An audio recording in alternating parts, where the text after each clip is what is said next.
اور کوئی غیب کیا تم سے نیہا ہو بھلا، اور کوئی غیب کیا تم سے نیہا ہو بھلا، جب نہ خدا ہی چھپا تم پہ کروڑوں درود، یا حبیبی مرحبا، یا حبیبی مرحبا، جاد الحسینی مرحبا، یا نور العینی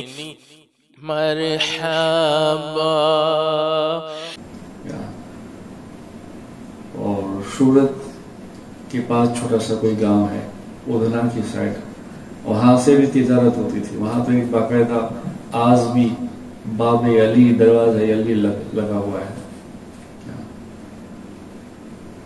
تو پنجاب سے آپ اور آپ کے والد تجارت کے لیے جاتے تھے، یہاں سے ہلدی، الائچی، لونگ، یہ ساری چیزیں، تیل وغیرہ مشہور تھے تو لے کے جاتے تھے، وہاں بیچ کے وہاں سے کچھ اور لاتے تھے، ایسا چلتا تھا کاروبار۔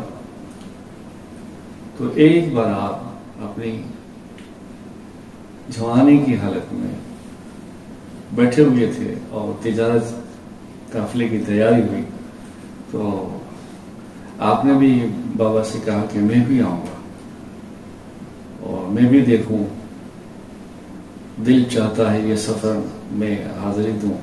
کہا ٹھیک ہے آؤ چلو۔ باپ بیٹھے اور کچھ ساتھی، بابا رتن شاہ آپ کے والد اور کچھ ساتھی، تجارت شام میں کرتے تھے مگر مکہ ہو کر جاتے تھے۔ تو جیسے مکہ ہو کر ملک شام جا رہے تھے تو راستے میں دیکھا مکہ شہر کے باہر کوئی وادی، کوئی جھرنا ہے، اور وہاں آپ نے پڑاؤ کیا، کھانا وغیرہ کھایا، کچھ دیر رکے اور پھر چل دیے۔ تو وہاں اور ایک جھرنا جاتا تھا اور آپ نے دیکھا کہ جھرنا جا رہا ہے، بارش تھوڑی نم نم آ رہی ہے، اور ایک جوان بیٹا، خوبصورت چہرہ، نور والا چہرہ، ہاتھ میں چھڑی ہے اور بکریاں چراتے ہوئے جا رہا ہے۔ تو ساری بکریوں نے وہ نالا تو اوور لیا، پار کر لیا، مگر وہ بچہ سوچ رہا تھا۔ آپ اپنی زبانی یہ بات کر رہے ہیں بابا رتن شاہ۔ تو ہم نے سوچا کہ یہ بچہ سوچ رہا ہے کہ نالا کیسے پار کرے، پانی بہت اوپر ہو گیا ہے۔ تو بابا رتن شاہ نے اسے اپنی بھاشا میں، ہندی بھاشا میں کہا آپ یہاں سے وہاں جانا چاہتے ہو؟ تو سرکار سمجھ گئے اور آپ نے کہا ہاں۔ تو بابا رتن شاہ نے آپ کو اپنے کندھے پہ اٹھایا، سبحان اللہ، کندھے پہ اٹھایا اور اٹھا کے کہا چلو ہم آپ کو چھوڑ دیتے ہیں۔ تو آپ نے اس وقت سر پہ ہاتھ رکھا اور دعائیں دی۔ بابا رتن شاہ فرماتے ہیں کہ دعاؤں میں میں کچھ تو سمجھا نہیں، بس اتنا سمجھا کہ خدا تمہاری عمر میں برکت دے، خدا تمہاری عمر میں برکت دے، برکت دے، برکت دے، برکت دے، برکت دے، برکت دے، 7 مرتبہ کہا، اور میں نے پھر وہ نالا پار کرا دیا اور سرکار مسکرائے۔ بابا رتن شاہ کہنے لگے مجھے بڑا پیار آیا، اتنا خوبصورت بچہ اور اتنا دعائیں دی اپنی زبان میں۔ خیر پھر ہم چلے ملک شام گئے، تجارت میں بہت فائدہ ہوا، واپس آئے، مگر وہ ذہن میں میرے بار بار بس بچے کا یہ تصور آتا تھا کتنا نور والا بچہ، کتنا اچھا بچہ، اور کتنی اچھی مجھے دعائیں دی. آپ کی زوانی کا ٹائم تھا اور حضور کا بچپن تھا، اور پھر آپ بزرگ ہوئے اور شق القمر یعنی چاند کے 2 ٹکڑے کیے. وہ آپ نے بٹھیندہ پنجاب میں ایسے رات کو بیٹھے ہوئے تھے، چون میں رات تھی، کچھ لوگ بھی تھے کہ دیکھا اچانک چاند کے 2 ٹکڑے ہوئے، کچھ ادھر گرا پہاڑی کی طرف اور اندھیرے چھا گیا. تھوڑی دیر کے بعد پھر چاند ایک ہو گیا. تو آپ کے ذہن میں یہ بات ہوئی کہ آج یہ نہیں کوئی بات نظر آئی، پتہ نہیں کیا ہے. خیر معلوم کرتے رہتے تھے کہ بھئی یہ فلاں دن جو چاند کا ٹکڑا ہوا، اندھیرا ہو گیا. کوئی کہتا بھئی ہمیں خبر نہیں، کوئی کہتا بھئی کہ ہاں خیال ہے مگر معلوم نہیں کیسے ہوا، کیا ہوا. ایک قافلہ عربستان سے ہندوستان آیا. عرب والے بھی ہند میں آتے تھے، وہ وہاں کی کچھ چیزیں لے کر آتے تھے، جیسے کھجور ہے، زیتون ہے، وہ چیزیں لے کر آتے تھے، انجیر ہے. تو جب قافلہ وہاں سے مٹھیندہ طرف آیا پنجاب، تو بابا رتن شاہ کو جانتے تھے، ان کے والد کو جانتے تھے. تو وہاں ٹھہرے، بات چیت ہوئی.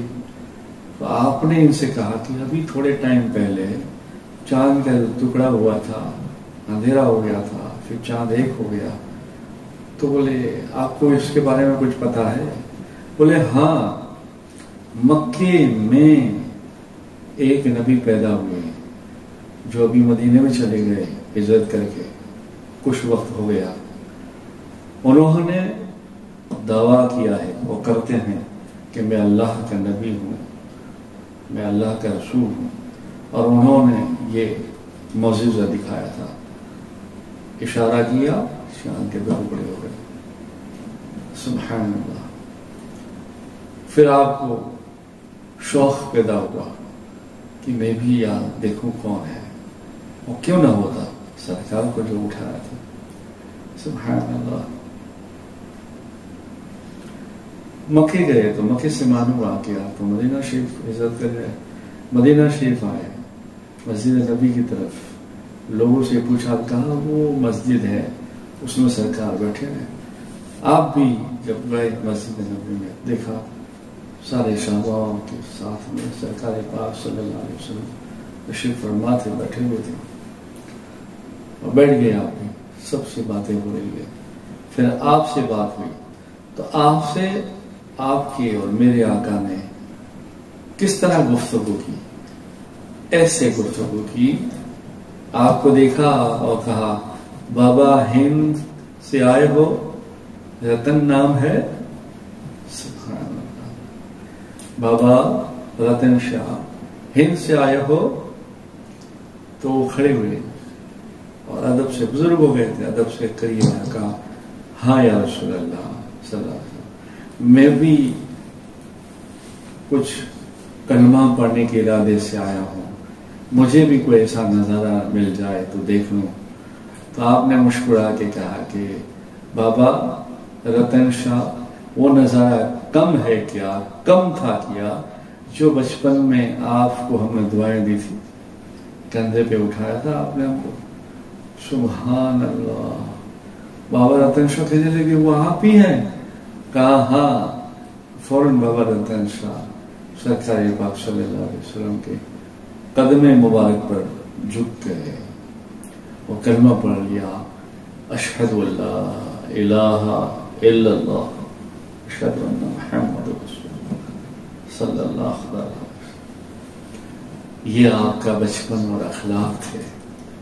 ایک اور ایک چھوٹا سا واقعہ کہہ دوں. درود شریف پڑھے، اللہم صلی علی سیدنا نور الانوار صلی اللہ علیہ وسلم. یہی کچھ وقت میں یہ واقعہ مکے کا ہے. آپ کی یہی عمر کے کچھ آگے پیچھے ہوگا، 2-4 دن آیا ہے، جو بھی ہے کتابوں میں آتا ہے. 8-9 سال کی عمر تھی. آپ طواف کر کے آ رہے تھے تو راستے میں ایک بڑھیا کو دیکھا